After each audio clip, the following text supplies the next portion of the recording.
بسم اللہ والصلاة والسلام علی رسول اللہ وبعد۔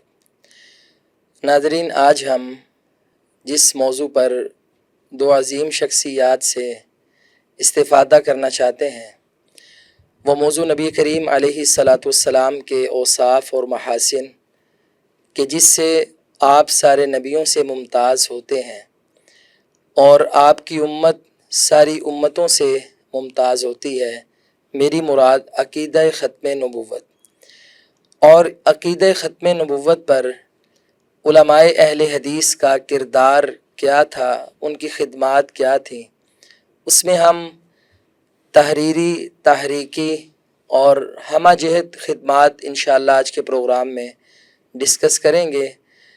میرے ساتھ جو موجود ہیں ہمارے اہل حدیث علماء کی تاریخ میں مولانا حافظ ابراہیم کمیر پوری رحمہ اللہ تعالیٰ کے فرزند بقیت السلف حافظ محمد حسن محمود کمیر پوری حافظہ اللہ تعالیٰ، ہم انہیں مرحبا کہتے ہیں۔ اور اسی طرح ہمارے ساتھ موجود ہیں استاذ العلماء شیخ الحدیث مولانا خاور رشید بٹ صاحب، انہیں بھی ہم آج خوش آمدید کہتے ہیں۔ تو سنائیں آپ کے کیا حال و احوال ہیں؟ الحمدللہ ٹھیک۔ اب سب آپ ٹھیک ہیں؟ الحمدللہ، اللہ کا شکر ہے، اللہ تعالیٰ ہم سب پر اپنی رحمت فرمائے۔ آمین۔ اور آج بڑی خوشی کی بات ہے، ہمیں یہاں مل بیٹھنے کا موقع ملا ہے اور ایک بہت ہی بنیادی اور ضروری موضوع پر گفتگو کرنے کا موقع ملا ہے۔ یقیناً ہمارے اس خطے کے فتنے تو بہت زیادہ ہیں، چیلنجز بھی بہت زیادہ ہیں، لیکن میں یہ سمجھتا ہوں کہ بر صغیر کو جو سب سے بڑا چیلنج ہے، خطرناک، وہ ہمارے دین کے حوالے سے، عقیدے کے حوالے سے اور ہماری ملک کی سالمیت کے حوالے سے بھی، تو وہ فتنہ قادیانیت ہے۔ یعنی ختم نبوت پر جو ضرب لگائی گئی اس میں انگریز کا ایک بہت بڑا کردار، مرزا غلام احمد قادیانیوں کو تیار کر کے اور پھر آگے انہیں تربیت دینا اور ان کے ذریعے پھر آگے گمراہی کا ایک راستہ کھولنا، ایک بہت بڑا چیلنج ہے۔ تو کیا یہ مطلب بالکل یہ واضح بات ہے کہ جو بھی انسان قادیانی ہوتا ہے نا، مرزا قادیانی کی تعلیم ہی ایسی ہے کہ اس کے نتیجے میں وہ لازماً انگریزوں کی جولی میں چلا جاتا ہے۔ صحیح، یعنی وہ مسلمانوں کا ووٹ نہیں رہتا، وہ خالصتاً انگریزوں کی حمایت میں چلا جاتا ہے۔ صحیح۔ آپ دیکھ لیں، تاریخ کو اٹھا کر دیکھ لیں کہ قادیانیوں نے کبھی بھی امت مسلمہ کو فائدہ نہیں پہنچایا، نہیں پہنچایا۔ جب بھی انہوں نے فائدہ پہنچایا غیر مسلموں کو پہنچایا۔ اس کا صحیح۔ مطلب یہی ہے کہ مرزا قادیانی نے جو اپنی تعلیم کے دو حصے قرار دیے تھے کہ ایک حصہ یہ ہے کہ انگریز گورنمنٹ کی پیروی کی جائے، یہ دراصل اس کے مشن کے اوپر لگے ہوئے۔ صحیح۔ اور یہ عقیدہ ختم نبوت پر جو بات کرنا ہے، کیا یہ علماء کی ذمہ داری ہے کہ اس پر صرف علماء نے ہی بات کرنی ہے اور اس کا رد کرنا ہے، اس پر کام کرنا ہے؟ یہ عوام الناس کی بھی ذمہ داری ہے؟ بسم اللہ الرحمن الرحیم۔ سب سے پہلے میں اپنے آج کے میزبانوں کا شکریہ ادا کرنا چاہوں گا کہ انہوں نے یہاں میں مل بیٹھ کر بات کرنے کا موقع عطا کیا۔ جہاں تک عقیدہ ختم نبوت کی بات ہے، اس میں کوئی شک نہیں ہے کہ یہ اسلام کے بنیادی اور لازمی عقائد میں سے ہے۔ اللہ کے رسول صلی اللہ علیہ وسلم کی نبوت کے اقرار کے ساتھ ساتھ آپ کی ختم نبوت کا اقرار بھی لازم ہے۔ لازم، بے شک۔ اس سلسلے میں ایک لمبی حدیث ہے، شاہ ولی اللہ محدث دہلوی رحمۃ اللہ علیہ نے اس کو حجت اللہ البالغہ میں جہاں انہوں نے سفر معراج کی بات کی ہے، وہاں انہوں نے اس کو امام ابن کثیر رحمۃ اللہ علیہ کے حوالے سے ایک روایت بیان کی ہے مسجد اقصیٰ میں، جہاں اللہ کے رسول صلی اللہ علیہ وسلم نے انبیاء کی جماعت کی امامت کرائی۔ وہاں علماء، یہ انبیاء کرام کے خطابات ہوئے، ہر نبی نے اپنے اپنے کسی نہ کسی خوبی کا تذکرہ کیا، اور سب سے آخر میں محمد مصطفیٰ صلی اللہ علیہ وسلم نے خطاب فرمایا، اور باتوں کے ساتھ ساتھ اس میں آپ نے یہ بات بھی فرمائی کہ اللہ تعالیٰ نے مجھے ختم نبوت عطا کی ہے۔ جی۔ اور اسی وجہ سے تمام انبیاء کرام یہ بات فوری طور پر کہنے پر مجبور ہو گئے، وَبِهَذَا فُضِّلْتَ، اسی وجہ سے آپ کو فضیلت عطا کی گئی ہے۔ صحیح۔ دراصل یہ چونکہ خالصتاً دینی مسئلہ تھا، اس لیے اس میں بنیادی کردار علماء کا ہے۔ بے شک علماء نبیوں کے وارث ہیں اور دین کے محافظ ہیں اور دین کے یہ چوکیدار ہیں، لہذا بنیادی طور پر تو ذمہ داری علماء کرام کی بنتی ہے۔ بے شک لیکن بحیثیت مسلمان ہر دائرہ کار میں رہنے والے شخص کی یہ ذمہ داری ہے کہ وہ عقیدہ ختم نبوت کے تحفظ کے لیے کوشش کرے، اس کے بقا کے لیے، اس کو زندہ رکھنے کے لیے، اور اس کے خلاف جتنی بھی سازشیں ہیں ان کو ختم کرنے کے لیے وہ کوشش کرے، بنیادی طور پر علماء کرام، لیکن مجموعی طور پر ساری امت مسلمہ کی یہ ذمہ داری بنتی یہاں پر افسر میں آپ کی بات کو آگے بڑھاتا ہوں کہ یہ زیادہ ذمہ داری جو ہے علماء کی تو ہے ہی ہے، لیکن میرے خیال میں اس سے بھی زیادہ ذمہ داری مسلم حکمرانوں کی ہے کہ جنہوں نے حدود اللہ کا نفاذ کرنا ہے۔ جی بے شک اگر کوئی انسان نبوت کا جھوٹا دعویٰ کرتا ہے اور اپنے آپ کو مسلمان شو کرواتا ہے، اس کا مطلب یہ ہے کہ وہ تو مرتد ہو گیا، جی تو اس کے اوپر سزا کس نے لاگو کرنی؟ علماء تو ظاہر ہے علمی اعتبار سے اس کا جواب دیں گے، رد کریں گے۔ عوام جس حد تک بھی جا سکتی ہے وہ ظاہر ہے کوئی مالی اعتبار سے تعاون کرے گا، کوئی اخلاقی اعتبار سے تعاون کرے گا، تو لیکن علماء سے بھی میں سمجھتا ہوں کہ زیادہ جو ہے نا وہ مسلم حکمرانوں کا جو ہے نا وہ ذمہ داری بنتی ہے کہ وہ حدود اللہ کا نفاذ کریں۔ جب حدود اللہ کا نفاذ ہوگا تو میں نہیں سمجھتا کہ اس طرح کے فتنے جو ہیں وہ معاشرے کے اندر زیادہ دیر تک وہ ٹک سکے۔ ان کے ٹکنے کی بنیادی وجہ یہی ہے کہ حدود اللہ کا نفاذ جو ہے وہ نہیں ہے۔ میں آپ کی بات سے مکمل اتفاق کرتا ہوں، لیکن یہاں المیہ یہ ہے کہ جو امت مسلمہ میں حکمران ہیں ان میں سے کوئی بھی اپنی ذمہ داری کو ادا کرنے کے لیے تیار نہیں ہے۔ ہم صرف پاکستان کی بات کرتے ہیں کہ کس سے ہم توقع رکھ سکتے ہیں کہ وہ یہاں اسلامی حدود کا نفاذ کرے گا، بلکہ یہاں تو جو بھی حکمران آیا ہے الا قلیل ان سب نے مرزائیوں کی سپورٹ کی ہے اور ان کو ایک تحفظ دیا ہے۔ ایک بھٹو صاحب کا مسئلہ تھا، شاید آگے چل کر گفتگو ہوگی، جی یا کوئی کام اس سلسلے میں ضیاء الحق صاحب نے کیا ہے، اور اس کے علاوہ کسی حکمران نے یہ کام نہیں کیا۔ حالیہ دنوں میں یہ کاف لیگ والوں نے جو خاتم النبیین کا لفظ جو ہے وہ نکاح فارم کے اندر جو ہے وہ لازمی قرار دیا ہے، اور اسی طرح اور دیگر اسلامیات کی کتاب اسلامیات کی کتابوں کے اندر کہ جہاں پر نبی علیہ السلام کا تذکرہ آئے گا خاتم النبیین کا لفظ جو ہے وہ ساتھ میں ایڈ کیا جائے گا۔ تو میرا خیال میں کہ یہ اچھی کاوش ہے، بہت اچھی کاوش ہے، ہر اچھے کام کی تحسین کرنی چاہیے، بالکل ہر اچھے کام کی تحسین کرنی چاہیے، اور جو بھی یہ کام کرے اس کے لیے اچھے الفاظ یا ذکر خیر اس کا ہونا چاہیے۔ لیکن مجموعی طور پر یہاں پر آپ دیکھیں نا، 53 کی تحریک چلی ہے پاکستان میں ختم نبوت کے حوالے سے، حکمرانوں نے باقاعدہ طور پر فوج کا استعمال کر کے اس تحریک کو کچلا، اور بہت سے ختم نبوت کے پروانوں کو فائرنگ کر کے وہاں پر شہید کیا گیا۔ وہ بھی تو مسلمان حکمران تھے نا، انہوں نے تحریک کو کچلا، اس کو دبایا، اس کو روکا، اس کو ختم کیا، حالانکہ ان کو چاہیے تھا کہ اگر اس موقع پر حکمران اپنی ذمہ داری کا احساس کرتے اور اس تحریک کو دبانے کی بجائے اس کی حوصلہ افزائی کرتے، اس کے لیے قانون سازی کرتے، تو پھر یقینی بات تھی کہ یہ سلسلہ آگے نہ بڑھتا۔ اس وجہ سے جو حکمرانوں نے ختم نبوت کے خلاف کام کیا، مرزائیوں کو حوصلہ ہو گیا اور ان کو اپنے پاؤں مضبوط کرنے کا موقع مل گیا۔ بلکہ میں نے کتاب میں پڑھا ہے کہ یہ تقریباً جو ہے نا 10,000 مسلمان شہید ہوئے تھے 53 کی تحریک کے اندر۔ بالکل صحیح۔ یہ اس طرح کی باتیں جو ہے بلکہ اس میں تو ہمارے لیے رول ماڈل جو ہیں وہ جناب سیدنا صدیق اکبر رضی اللہ تعالیٰ نے، وہ پہلے خلیفہ رسول اور پہلے حکمران ہیں کہ جنہوں نے ختم نبوت پر پہرہ داری کا حق ادا کیا، اور جو مسیلمہ کذاب کے خلاف اور جو جھوٹے نبوت کے دعوے دار تھے صحابہ کرام کو جیسے کھڑا کیا، اور حدود اللہ میں یہ ایک بنیادی حد کا نفاذ بھی اور اس عقیدے کا دفاع بھی سیدنا صدیق اکبر رضی اللہ تعالیٰ عنہ کو ہم اس موقع پر سلام پیش کرتے ہیں، اور ہم اللہ سے دعا کرتے ہیں کہ اللہ تعالیٰ آج بھی حکمرانوں کو ایسی توفیق عطا کرے۔ اچھا یہ جو بنیاد تو ان کی ہے، لیکن اس کا یہ مطلب نہیں ہے کہ علماء اپنا کام چھوڑ دیں یا عوام اپنا کام چھوڑ دیں، ٹھیک ہے ان کا اپنے مسائل ہیں، تو ہمیں بہرحال اپنی ذمہ داری جو ہے وہ نبھانی چاہیے، بالکل نبھانی چاہیے۔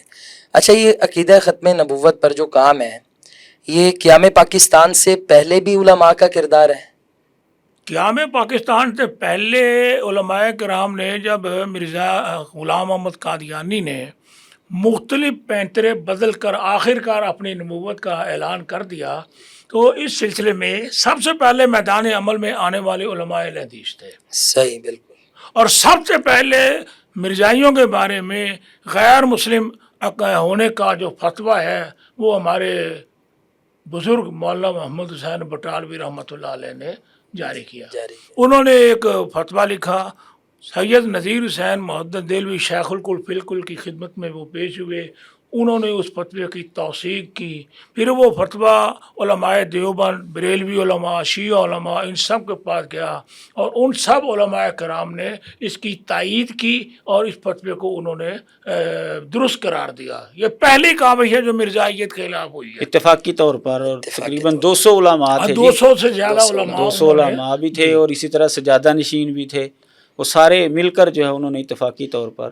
اور اس کا جو تحریکی طور پہ جو صحرا وہ مولانا محمد حسین بٹالوی ابتدا رحمہ انہوں نے اللہ تعالی. کی. صحیح. اور اس کے بعد اس میں سب سے زیادہ کردار ادا کرنے والے شیر پنجاب فاتح قادیہ مولانا ثناء اللہ نصری رحمۃ اللہ علیہ، جنہوں نے تحریر کے میدان میں، تقریر کے میدان میں، صحافت کے میدان میں، حتیٰ کہ مناظرے کے میدان میں، یہاں تک انتہا یہ ہوئی کہ مرزا غلام محمد قادیانی نے چیلنج کیا کہ اگر ثناء اللہ اپنے آپ کو درست سمجھتا ہے تو میرے پاس قادیاں آئے.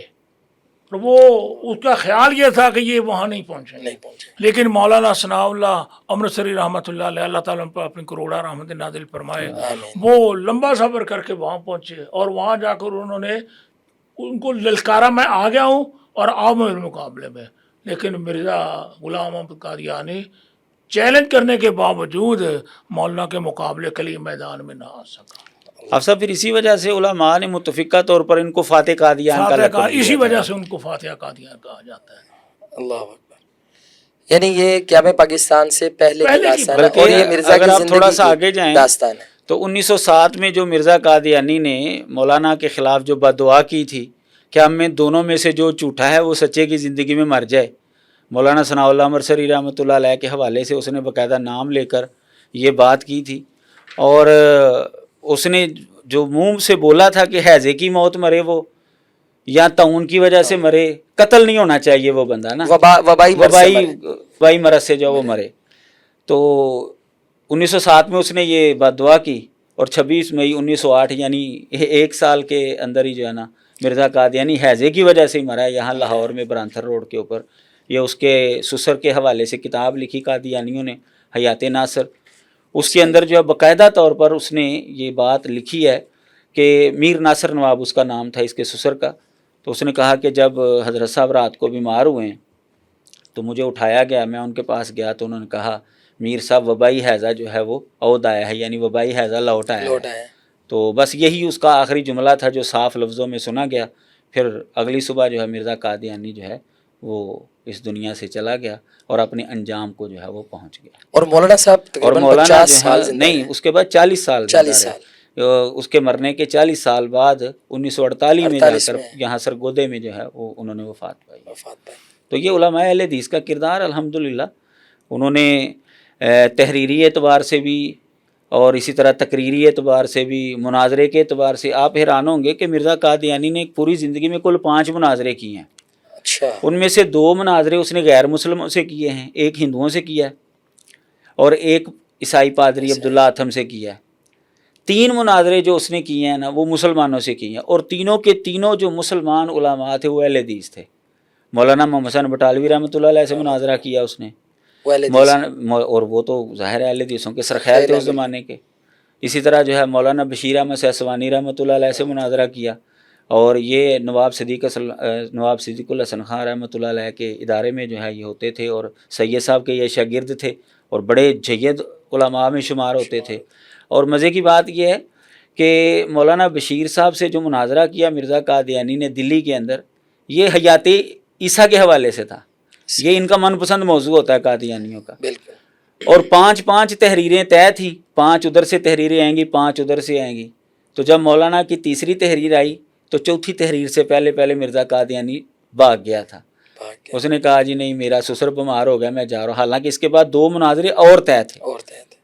پھر اس کے بعد جو تیسرا مناظرہ اس نے کیا ہے مسلمان علماء میں سے مولانا عبدالحکیم کلا نوری رحمہ اللہ، یہ لاہور کے اندر چمڑا منڈی میں یہ مناظرہ ہوا تھا، یہ بھی سید نذیر حسین متزیلوی رحمۃ اللہ علیہ کے شاگرد ہیں۔ تو آپ دیکھیں کہ ہر میدان کے اندر آپ کو جو ہے نا قادیانیوں کے خلاف اللہ کی توفیق سے اہل حدیث جو ہے نا وہ نمایاں حیثیت میں جو ہے آپ کو نظر آئیں گے۔ پھر اس کے آگے چلیں مولانا عبداللہ معمار رحمۃ اللہ علیہ ہیں، اس طرح حافظ محمد گوندلوی رحمہ اللہ ہیں، حافظ عبدالقادر روپڑی رحمہ اللہ ہیں، اور دیگر کئی علماء جو ہے اس میدان، مولانا عبداللہ غزنوی، اگر آپ ان کی تاریخ اٹھا کر دیکھ لیں 1893 کے اندر جو ہے مرزا قادیانی نے پوری زندگی ایک ہی مبالغہ کیا ہے، مبالغے کے چیلنج دیا کرتا تھا، لیکن اس نے زندگی میں صرف ایک ہی مبالغہ کیا اور وہ بھی اہل حدیث مولانا عبدالحق غزنوی رحمہ اللہ سے 1893 کے اندر۔ اور اس کا نتیجہ کیا نکلا؟ مولانا جو ہیں وہ مرزا قادیانی کے بعد جا کر فوت ہوئے۔ مرزا قادیانی جو ہے وہ 1908 کے اندر فوت ہو گیا ہے، مولانا کی زندگی کے اندر مر گیا مرزا قادیانی۔ اور یہ مرزائیوں کا اصول ہے، جب مبالغہ ہو جائے تو جو پہلے مر جاتا ہے نا تو وہ جھوٹا ہوتا ہے۔ تو اب مرزا قادیانی جو ہے وہ پہلے مر گیا ہے اور مولانا جو ہے وہ 1917 کے اندر جا کر جو ہے وہ وفات پائی ہے انہوں نے۔ تو آپ دیکھ لیں ہر میدان کے اندر آپ کو علماء اہل حدیث الحمدللہ نمایاں نظر آئیں گے۔ بلکہ ہم یوں کہیں کہ جیسے آپ نے مولانا محمد حسین بٹالوی رحمہ اللہ سے لے کر اور مولانا اسماعیل سلفی اور حافظ عبدالقادر روپڑی رحمہ اللہ تک ساری ایک مختصر تاریخ رکھی ہے کہ اس فتنے کے بڑے جو پیشوا اور جو اس کی بنیاد تھا غلام احمد قادیانی، اس کی آنکھوں میں آنکھیں ڈال کر جس نے مقابلہ کیا ہے ہر میدان میں، تو وہ ان میں نمایاں کردار اور نام اہل حدیث علماء کا ہے۔ بالکل میں آپ کی بات سے اتفاق کروں گا۔ مولانا خاور بٹ صاحب نے جو تفصیل کے ساتھ بات کی ہے کہ علماء اہل حدیث، جیسا میں نے عرض کیا کہ سب سے پہلے میدان عمل میں وہ آئے مرزائیت کا مقابلہ کرنے کے لیے، جس کا آغاز مولانا محمد حسین بٹالوی رحمۃ اللہ علیہ سے ہوا، اور اس میں مولانا عبداللہ غزنوی رحمۃ اللہ علیہ کا مبالغہ امرتسر کی عیدگاہ میں ہوا، اور وہ مولانا عبداللہ غزنوی رحمۃ اللہ علیہ 1917 میں فوت ہوئے، اور مرزا لاہور میں یا موچی دروازے کی طرف سے برانڈر روڈ پر داخل ہو تو آپ کے الٹے ہاتھ پر چوتھی یا پانچویں بلڈنگ تھی، وہ احمدیہ مارکیٹ، وہاں پر شاید آج کل بھی، لیکن مجھے اب علم ہے کہ وہ ان کے وارثوں نے وہ مارکیٹ بیچ دی ہے۔ ایک احمدیہ مارکیٹ تھی، اس کے ساتھ بالکل محمدیہ مارکیٹ تھی۔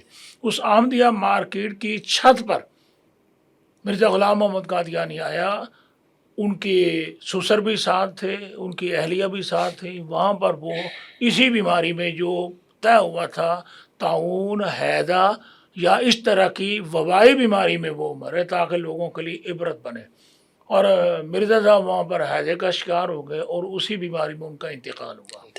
پھر 1917 اور 1908 9 سال کا فرق ہے۔ پھر مولانا ثناء اللہ امرتسری رحمۃ اللہ علیہ انہوں نے بد دعا کی، اور وہ مولانا سرگودا میں قیام پاکستان کے بعد تقریباً مارچ 1948 میں ان کا انتقال ہوا۔ مجھے والد گرامی رحمۃ اللہ علیہ لے کے سرگودا کے بڑے قبرستان میں، وہاں پر انہوں نے مجھے دکھایا کہ یہ مولانا ثناء اللہ امرتسری رحمۃ اللہ علیہ کی قبر ہے۔ تو 40 سال کے بعد مولانا ثناء اللہ امرتسری رحمۃ اللہ کا انتقال ہوا، اور مبالغے کا جو اصول ہے اور وہی یہ تھا کہ جھوٹا جو وہ سچے کی زندگی میں مر جائے، اور اس بیماری میں مرے، پہلے مرا اور اس بیماری میں مرا، اس کی جو کذب بیانی تھی وہ بالکل واضح ہو گئی۔ پھر سلسلہ آگے بڑھا 1987 میں، جو ان کا تیسرا خلیفہ تھا مرزا طاہر، پہلا خلیفہ ان کا حکیم نور الدین تھا، دوسرا خلیفہ حکیم بشیر الدین محمود مرزا کا بیٹا تھا، تیسرا خلیفہ مرزا ناصر تھا جو 74 کی تحریک کے دوران تھا، اور چوتھا خلیفہ مرزا طاہر تھا، وہ لندن بھاگ گیا۔ وہاں انہوں نے ایک دفعہ پھر چیلنج کیا، والد مرحوم نے، مولانا کے علم میں ہوگا کہ یہ افطروزہ الاسلام میں باقاعدہ مضمون چھپا، 11 قسطوں میں مضمون چھپا، اور اس کے 2 عنوان تھے۔ ایک عنوان یہ تھا کہ خدائی فیصلے پر نظر ثانی کیوں، کہ جب تمہارے بزرگوں کے ساتھ مبالغے کے نتیجے میں مرزا صاحب فوت ہو گئے ہیں، اللہ کا فیصلہ آ چکا ہے، اب اس پر نظر ثانی کی ضرورت کیوں پیش آئی۔ اور دوسرا عنوان یہ تھا کہ 80 سالہ باسی کڑی میں ابال، وہ 1908 میں فوت ہوا اور 1987 میں اس نے دوبارہ چیلنج کیا کہ 80 سال کے بعد اب اس کڑی میں ابال آیا جو کیوں آیا ہے؟ تمہاری تو کذب بیانی، تمہارا جھوٹا ہونا تو ثابت ہو چکا ہے، لہذا اب تمہارے مبالغے کے چیلنج کی کوئی ضرورت نہیں ہے۔ یہ 11 قسطوں میں مضمون ہفتہ آل اتحاد میں چھپا، اور اتفاق یہ ہوا کہ آخری قسط جب چھپی تو اس کے چھپنے کے دوران یعنی آخری رسالہ آیا، یہ عام طور پر جمعے کو آتا ہے، اور اتوار کو والد مرحوم کا انتقال ہو گیا، وہ مضمون مکمل چھپا۔ یہ کتاب ہے ہمارے پاس ہے ان کی، مرزا کا مقالات ختم نبوت، اس میں ہم نے ان کی 4 کتابیں شامل کی ہیں۔ سب سے پہلے انہوں نے ایک کتاب لکھی تھی مرزا قادیان کے 10 جھوٹ، یہ پہلی دفعہ بدوملی سے 1951 میں شائع ہوئی تھی، بالکل یہ غالباً 80-82 صفحے کی کتاب تھی۔ اس کا جواب دیا ربوے والوں نے بھی اور دوسرے لاہوری مرزائیوں نے بھی، حافظ کمیر پوری کے 10 وسواس کا جواب، پھر والد مرحوم نے اس کا جواب لکھا، وہ 10 جھوٹ مرزائیوں کا جواب اور جواب الجواب وہ بھی اس کتاب میں شامل کر دیا گیا ہے۔ اس کے بعد والد مرحوم کا ایک سلسلہ تھا جو 74 کی تحریک کے دوران اسمبلی میں معاملہ بنا، اور یہ تحریک پاکستان کا یا تاریخ پاکستان کا ختم نبوت کے حوالے سے ایک بہت اہم باب تھا، اور اللہ تعالیٰ کے فضل و کرم سے اس موقع پر بھی اللہ تعالیٰ نے علماء کرام، اہل حدیث علماء کرام کو بھرپور کردار ادا کرنے کی ہمت اور توفیق عطا کی۔ والد مرحوم اسلام آباد گئے، اراکین اسمبلی سے گفتگو ہوئی، وہ جو تقریر اسمبلی میں اراکین کے ساتھ کی تھی، کیونکہ ان کو تو پتہ نہیں تھا کہ مرزائیوں کے عقائد کیا ہیں، یہ تو سادہ لوگ، سیاسی لوگ، سادہ لوگ تھے، وہ انہوں نے تحریری طور پر تقریر لکھ کر وہ ان میں تقسیم کی۔ اس کی وجہ سے انہیں پتہ چلا کہ مرزائیوں کے عقیدے کیا ہیں یا کس طریقے سے اسلام کے خلاف ہیں۔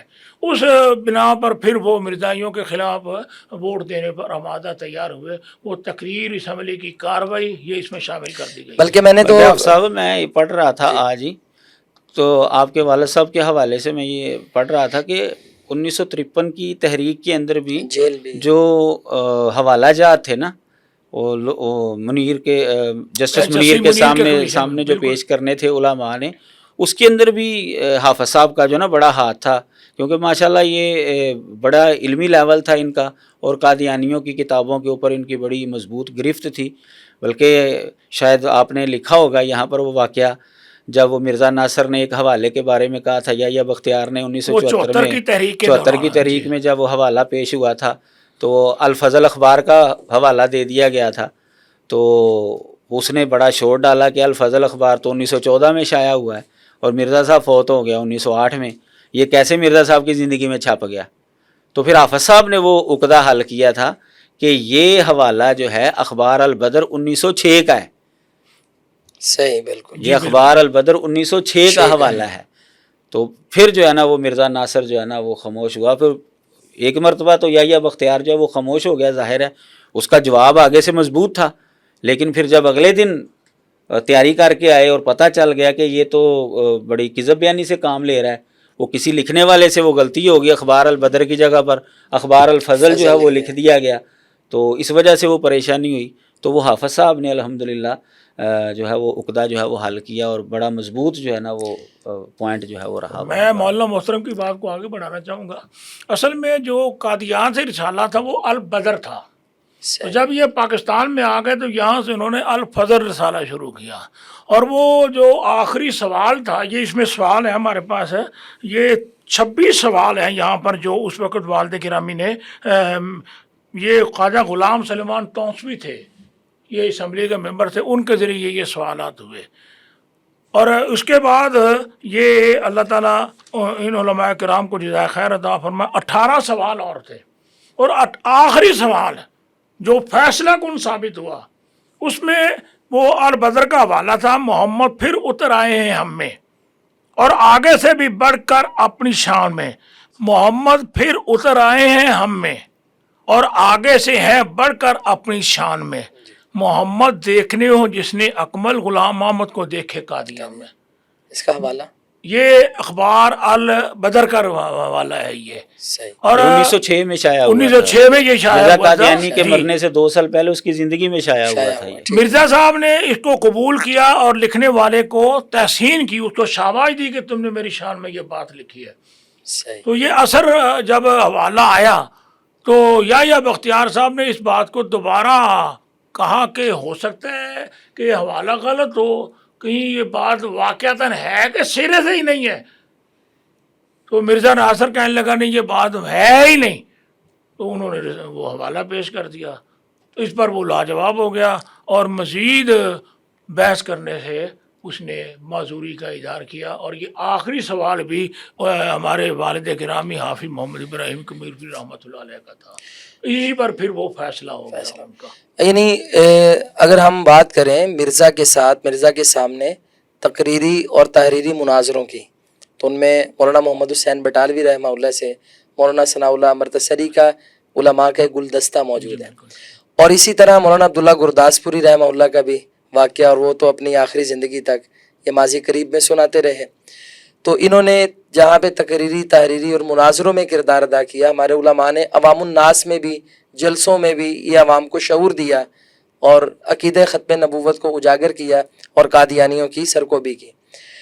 اچھا، یہ آپ نے تو بڑی تاریخ بیان کی اور اسمبلیوں میں کردار، 73 اور 74 میں کردار، لیکن یہ بھی تو ایک اعتراض کیا جاتا ہے نا کہ جی علماء اہل حدیث کے مرزا کے ساتھ بڑے خوشگوار تعلقات تھے.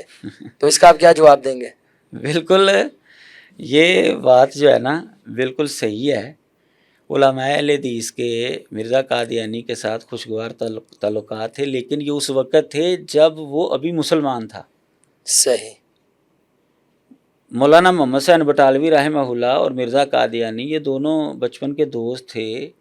یہ بٹالہ کے اندر ایک شیعہ عالم تھا، اس سے یہ دونوں پڑھا کرتے تھے. دونوں ہم مکتب ہم کہہ سکتے ہیں، دونوں ہم مکتب تھے.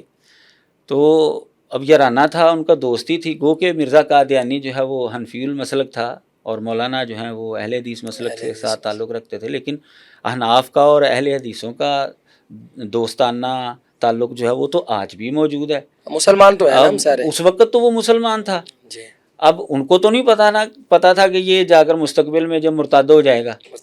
اب اگر اس کو کوئی مطلب ہے کوئی طنز کا نشانہ بناتا ہے، دیکھو جی تمہارے علماء کے تعلقات ہیں. بھائی تعلقات کب تھے؟ جب وہ مسلمان تھا. جی تو آپ کے شیخ الکول نے جی اس کی نکاح پڑھایا تھا. بھائی کب نکاح پڑھایا تھا؟ جب وہ مسلمان تھا. تو اس میں کون سی پریشانی ہے؟ بلکہ عالم تھا اور اسلام کی حقانیت میں کتابیں وہ لکھنے عالم کے تو بڑے خیر بڑے اس دعوے معنی میں کرتا تھا. عالم نہیں تھا.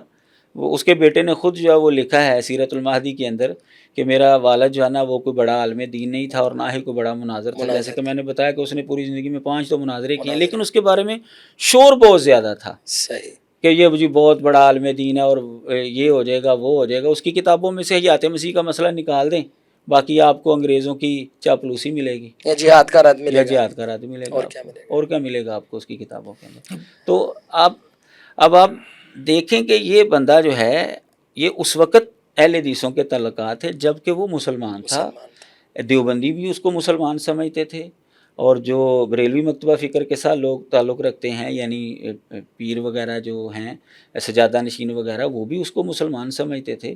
تو اگر اہل حدیث علماء کے اس کے ساتھ تعلقات ہیں اس زمانے میں تو یہ تو کوئی عیب والی بات نہیں ہے. اب اگر ہم یہ دیکھیں علم غیب تو اللہ کے پاس ہے، وہ تو اللہ تعالیٰ کے پاس ہے. اب دیکھیں نبی علیہ الصلوۃ والسلام کا ایک کاتب جو تھا وہ مرتد ہو گیا تھا. اب اس کی وجہ سے نبی علیہ السلام کے اوپر تو کوئی ذات نہیں آتی. یہ تو اس کی بدقسمتی ہے نا کہ وہ نبی علیہ السلام کے پاس ہوتا ہوا بھی مرتد ہو گیا. تو یہ کہنا جی کہ یہ جی ان کے ساتھ یارانہ تھا، بھائی کس زمانے میں ان کی دوستی تھی یہ تو دیکھیں آپ پہلے. اصل میں عامت الناس کو یہ شعور نہیں ہے.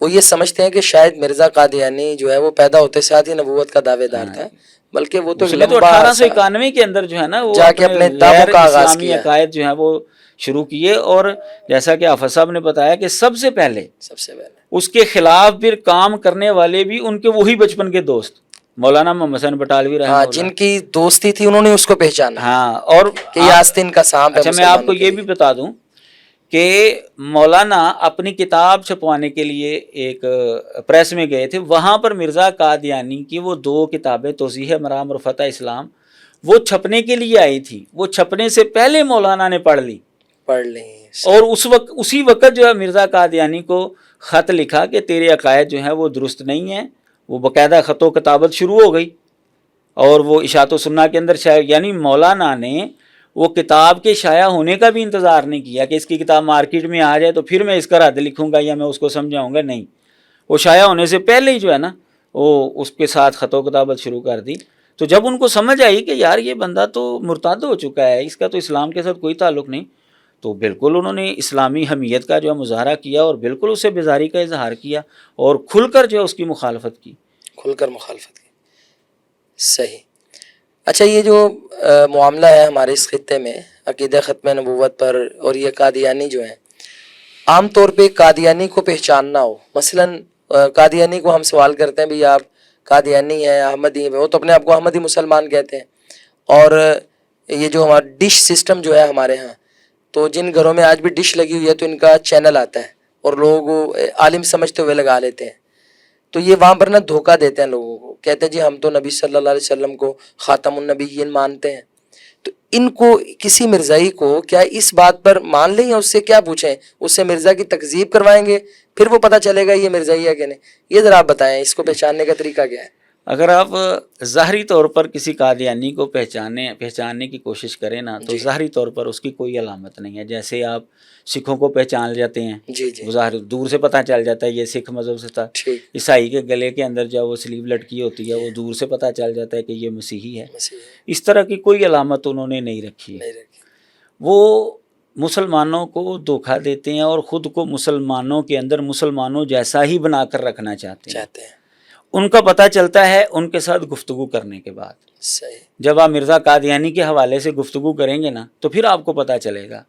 میں آپ کو ایک مثال دیتا ہوں، ایک دوست جو ایک گاؤں سے آگے، ان کو ہمارے مدرسے میں مرکز انس بن مالک میں ان کو پتہ تھا میرے حوالے سے، تو وہ آگے ایک بندے کو لے کر جی یہ باہر کے ملک سے آیا ہے اور ہماری بچی معذور ہے، تو یہ کہتا ہے جی ہمارا رشتہ دار ہے، تو کہتا ہے جی میں نے اس کے ساتھ جو ہے نا شادی کر لوں گا، اس کو میں باہر لے جاؤں گا اور میں اس کا علاج کرواؤں گا، تو یہ کہتا ہے میں نے مرزا قادیانی کو جو ہے نا وہ چھوڑ دیا ہے اور یہ قادیانی تھا تو اب یہ مسلمان ہو گیا ہے، تو آپ ذرا اس سے تحقیق کریں کہ یہ واقعی اس نے چھوڑ دیا ہے۔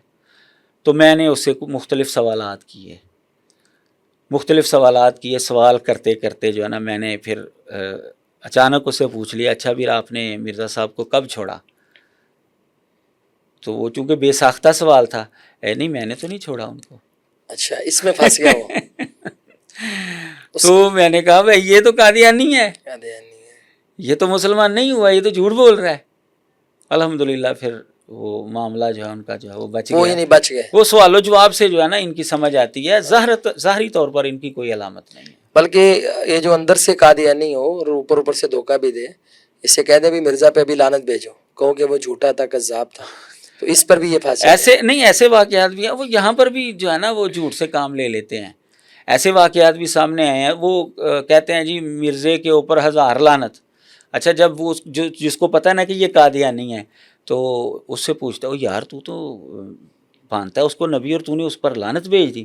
او میں مرزے تو مراد مرزا صاحبہ والا مرزا لیا سی، میں کہڑا اپنا مرزا قادیانی لیا سی۔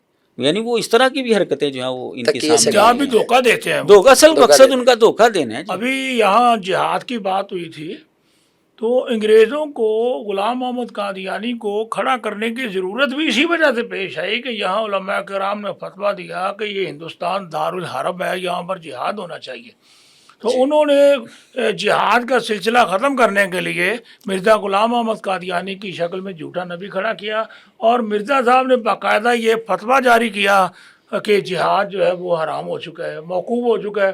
ان کی ایک شاعری کی کتاب ہے در ثمین، یہ جے سائز کی جو حمائل ہوتی ہے قرآن پاک، اس سائز کی ہے، یہ در ثمین اس کا نام ہے۔ اس میں باقاعدہ طور پر اس نے جہاد کے حوالے سے یہ لکھا ہے کہ جہاد کا اے دوستو اب چھوڑ دو خیال، کہ دین کے لیے حرام ہے اب جنگ اور قتال، اب آ گیا مسیح جو دین کا امام ہے، اب دین کے لیے تمام جنگوں کا اختتام ہے۔ اور پھر اس نے باقاعدہ انگریز کی حمایت کی، ان کو یہ اپنا ہمدردی کا وفاداری کا یقین دلایا اور ان کو یہ کہا کہ ہمارے بڑوں نے بھی تمہاری مدد کی تھی، میرے باپ نے تمہارے ساتھ یہ کیا، گھوڑے دیے، فوج دیا، میں بھی آپ کا وفادار ہوں اور آپ کا خیر خواہ ہوں، آپ میری سرپرستی کریں، میں آپ کی حمایت کروں گا۔ یہ باقاعدہ طے شدہ پلاننگ کا نتیجہ تھا، اور یہی وجہ ہے کہ تقسیم پاکستان تک انگریزوں کی پوری سرپرستی انہیں حاصل رہی، جس کی وجہ سے یہ فرقہ گمراہ جو ہے یہ مضبوط ہوا، اس کو تقویت حاصل ہوئی۔ اور پھر آپ کو یاد ہوگا کہ تحریک یہ آزادی پاکستان کے بعد جو پاکستان کا پہلا وزیر خارجہ تھا وہ سر ظفر اللہ، وہ بھی مرزائی تھا۔ مرزائی تھا، بالکل۔ اور سب سے بڑی بات یہ ہے کہ ان کے نزدیک مسلمانوں کے ساتھ رشتہ داری، مسلمانوں کے جنازے میں شامل ہونا یہ جائز نہیں ہے۔ اور جب قائد اعظم محمد علی جناح کا انتقال ہوا اور یہ سر ظفر اللہ وہاں موجود ہونے کے باوجود قائد اعظم کے جنازے میں شامل نہیں ہوا، بلکہ جہاں غیر ملکی سربراہ بیٹھے ہوئے تھے یہ وہاں پر کھڑا رہا۔ اس سے پوچھا آپ جنازے میں شامل کیوں نہیں ہوئے؟ اس نے کہا آپ مجھے یوں سمجھ لیں کہ مسلمان ملک کا غیر ملکی سربراہ مجھے وزیر سمجھ لیں یا کوئی اس طرح کا سمجھ لیں۔ اس نے واضح طور پر، اور پھر آخر دم تک یہ ایئر فورس کا سربراہ تھا ایئر مارشل ظفر، اس نے باقاعدہ طور پر مرزائیوں کو اکاموڈیٹ کیا اور فضائیہ میں ان کو شامل کیا، ان کو اوپر تک لے گیا، اور یہ باقاعدہ جو سلسلہ ہے یہ انہوں نے قادیانیوں کو نوازنے کا سلسلہ جاری کیا اور فوج میں ان کو شامل کر کے اعلیٰ عہدوں تک پہنچایا۔ اچھا، یہ جیسے آپ نے تذکرہ کیا، اگر مرزا قادیانی نے شاعری کے ذریعے واقعی کھل کر جہاد کے رد میں بات کی تو علامہ اقبال نے بھی تو جواب دیا نا اس کا۔ تو اگر یہاں پر ہم علماء کی بات کریں تو علامہ صاحب کو بھی خراج تحسین پیش کریں۔ مجھے ان کا وہ شعر یاد آیا، وہ کہتے ہیں کچھ غم نہیں جو حضرت واعظ ہیں تنگ دست، تہذیب نو کے سامنے سر اپنا خم کریں، رد جہاد میں تو بہت کچھ لکھا گیا، ذرا تردید حج میں بھی رسالہ رقم کریں۔ بالکل بالکل۔ اور اس طرح علامہ صاحب کی اور بھی نظمیں ہیں۔ اچھا، آپ جیسے ابھی بات کر رہے تھے کہ میرے خیال میں ایک وہ بھی شعر ہے، فتویٰ ہے شیخ کا کہ زمانہ قلم کا ہے۔ ہاں جی، یہ اصل میں یہ بھی علامہ صاحب کی نظم کا حصہ، اور یہ بھی اس میں اس کو علامہ صاحب نے بڑی زبردست طریقے سے شاعری کا جواب دیا اور مسلمانوں کو پیغام دیا۔ ابھی آپ یہ عہدوں کی بات کر رہے تھے، تو کیا قادیانیوں کو کوئی سرکاری عہدہ نہیں دینا چاہیے؟ کیا قباحت ہے اس میں؟ ان کے کلیدی عہدوں پر نہیں، کیونکہ یہ پاکستان کی مملکت کے وفادار ہے ہی نہیں، ان کے پروردہ ہیں، ان کی بنیادی کوشش یہ ہے کہ پاکستان کو نقصان نقصان پہنچایا جائے۔ یہ یہودیوں کے ساتھ مل کر ان کا طلبی جو اسرائیل کا شہر ہے اس میں باقاعدہ ان کا مرکز تھا، اور وہاں یہ اسلام کے خلاف سازش ہوتی تھی، اور یہ اسلام کو نقصان پہنچانے کے لیے ان کے ساتھ مل کر پروگرام بناتے تھے۔ لہذا جو ملک پاکستان کا خیر خواہ نہیں ہے، وفادار نہیں ہے، اس کے آئین کو ہی تسلیم نہیں کرتا۔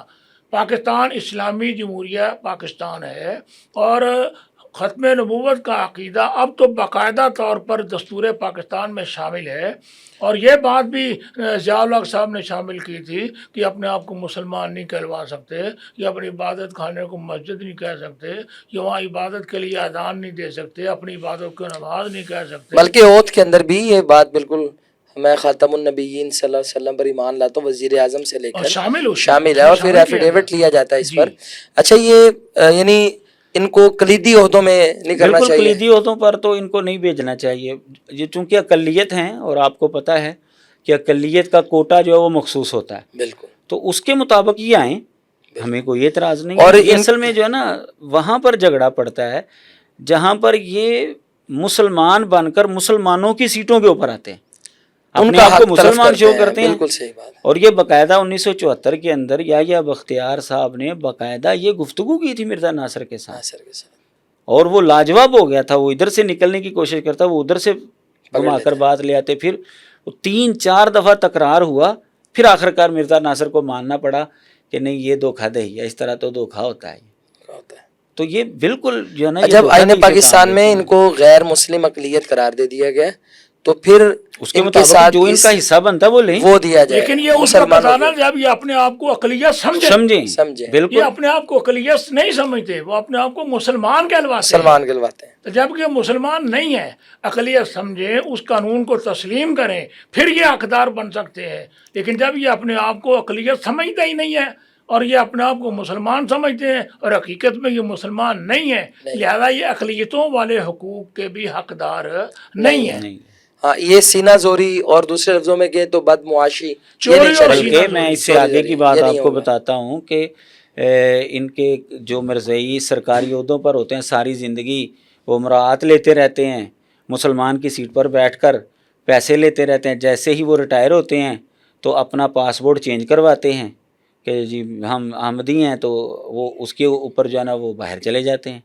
ساری زندگی یہاں پر مزے لوٹے اور بڑھاپا جو ہے انہوں نے وہاں پر باہر کے ملک میں جو ہے وہ گزارا. اور ویسے بھی یو کے اور دیگر ناروے وغیرہ میں، یورپین ممالک میں یا انگلینڈ کے اندر ان کی جتنی مراعات ہیں اور سہولیات ہیں، تو اس سے سمجھ آتی ہے کہ آج بھی انگریز آقاؤں نے، انہوں نے اپنے وعدے پورے کیے ہیں اور انہوں نے اپنے وعدے پورے کر رہے ہیں آج بھی. اصل میں انگریز کو آپ دیکھ لیں نا کہ جہاں کہیں اسلام کے خلاف کوئی بات آتی ہے یہ اس کے خلاف جاتے ہیں. ابھی جو سلمان رشدی کا معاملہ آیا، اس کو پناہ دی گئی وہاں پر، اس کی باقاعدہ سیکورٹی کا انتظام کیا گیا. وہ بنگلہ دیش کی عورت نے یہ کام کیا، اس کو وہاں پر پناہ دی گئی. یہاں پاکستان سے آسیہ نام کی عورت گئی، اس کو باقاعدہ طور پر وہاں اکاموڈیٹ کیا گیا. ان کا مقصد ہی یہ ہے کہ مسلمانوں کے خلاف اور اسلام کے خلاف جو بھی آواز اٹھائے ان کی سرپرستی کی جائے. اور آج کل ان کا جو ہیڈ کوارٹر ہے وہ برطانیہ میں ہے، اور وہاں سے وہ ڈش والا ٹی وی چل رہا ہے، سارا کچھ وہاں پر ان کا سلسلہ بنا. بالکل چلا ہے. اچھا یہ بھٹو صاحب نے جو کام کیا تھا، انہیں غیر مسلم اقلیت قرار دیا تھا، تو کیا یہ ووٹ کی خاطر کیا تھا انہوں نے؟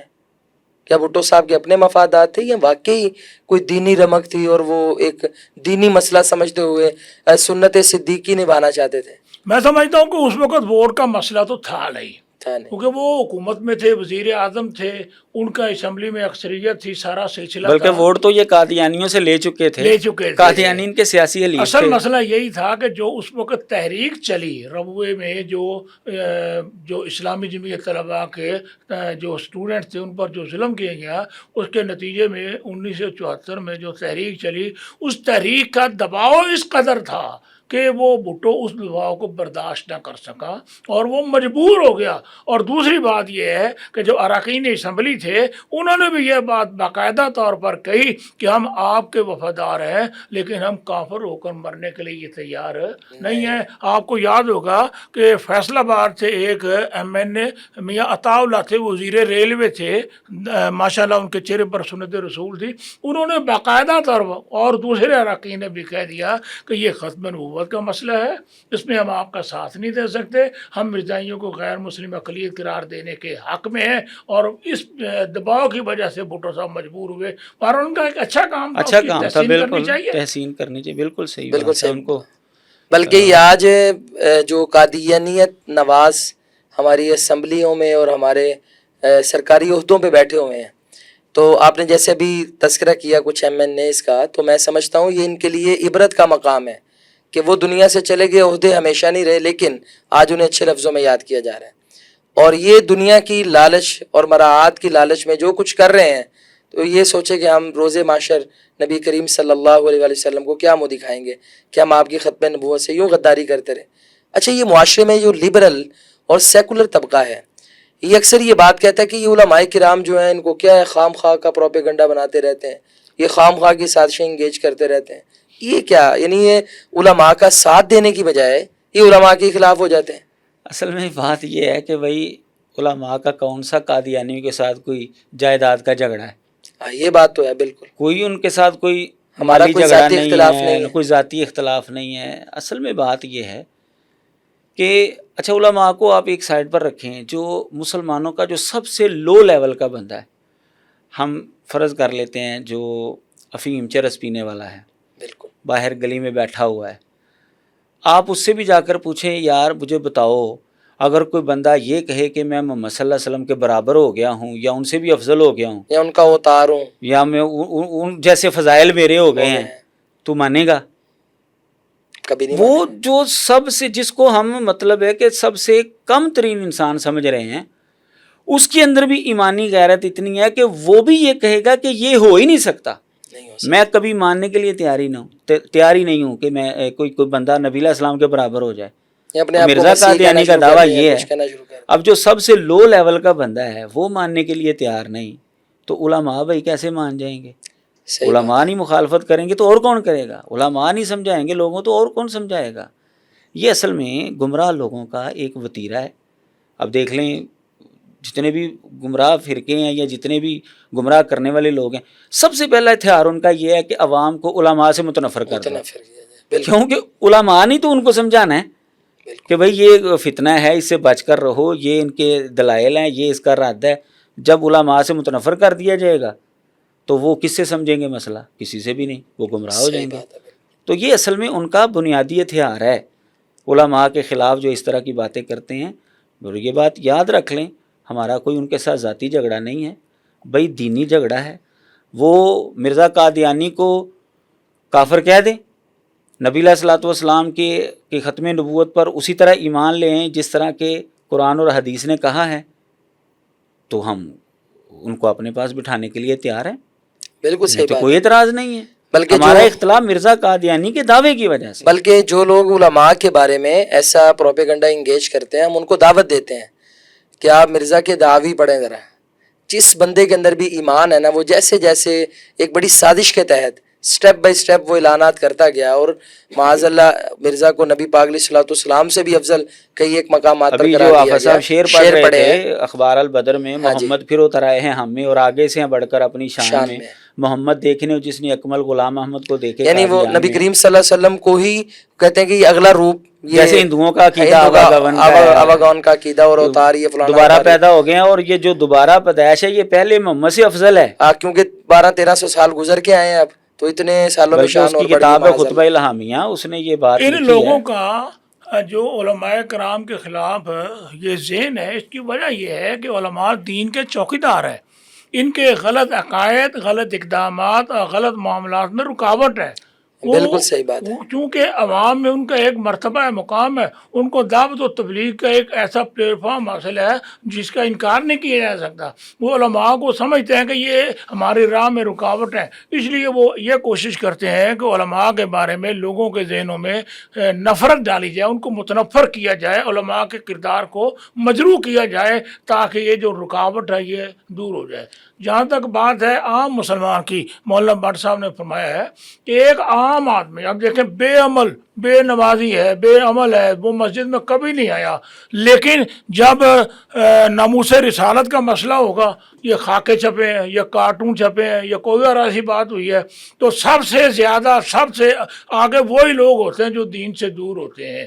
اور یہ میں سمجھتا ہوں کہ علماء کرام کی مسلسل جو کوشش ہے اس کا نتیجہ ہے، اور یہ چاہتے ہیں کہ علماء کرام کو اس طریقے سے مجروح کر دیا جائے، ان کی نظروں سے گرا دیا جائے، تاکہ یہ لوگ علماء کرام سے متنفر ہو جائیں۔ چوروں کا کام ہی ہوتا ہے کہ چوکیدار کو برا کہیں، چوکیدار کا برا اور کرتے ہیں، کسی طریقے سے چوکیدار راستے سے ہٹائیں، ہٹ اور ہم کھل ڈل کے چوری کریں۔ چوری کر سکتے تو اس کا یہ مطلب ہے کہ ہمیں کوئی زیادہ ٹینشن نہیں لینی چاہیے جب علماء کے بارے میں ایسی باتیں ہیں، تو ان کو صرف نظر الحمدللہ کریں۔ اہل علم موجود اور ہیں، یہ پہلے بھی اس طرح کے فتنوں کے آگے وہ بند باندھتے رہے ہیں، تو انشاءاللہ آئندہ بھی ایسا کرتے رہیں۔ اچھا، عصر حاضر میں علماء کرام نے جو تصنیفی خدمات سر انجام دیں، یا جیسے آپ نے ہمارے اسلاف جو قریب میں، ماضی قریب میں گزرے، اور جنہوں نے مرزا کی زندگی میں اس فتنے کی سرکوبی میں دن رات ایک کی ہے، ان کے مناظرے، ان کی تقریریں، ان کی تحریریں، یہ رودادیں اگر پڑھنی ہوں تو اس کے حوالے سے کوئی تصنیفی خدمات اور پھر تصنیفات، اس کا ذرا کو تعارف کروا دیں۔ ہمارے ڈاکٹر بہاؤالدین صاحب نے تحریک ختم نبوت کے حوالے سے بہت کام کیا ہے، اور انہوں نے اس سارے مواد کو انہوں نے کتابی شکل دے دی ہے، اور تقریباً 70 کے قریب جلدیں آ چکی ہیں۔ اللہ اکبر۔ اسی طرح مجلس ختم نبوت نے بھی، جو ملتان میں اس کا دفتر ہے، انہوں نے بھی یہ سارا جو کام ہے انہوں نے منظم عالمی کیا ہے، مجلس اور تحفظ انہوں نے ختم اس کو باقاعدہ طور پر شامل ریکارڈ کیا ہے، شائع کیا، وہاں پر یہ ساری چیزیں موجود ہیں۔ علماء اہل حدیث میں، جیسے میں نے ابھی عرض کیا کہ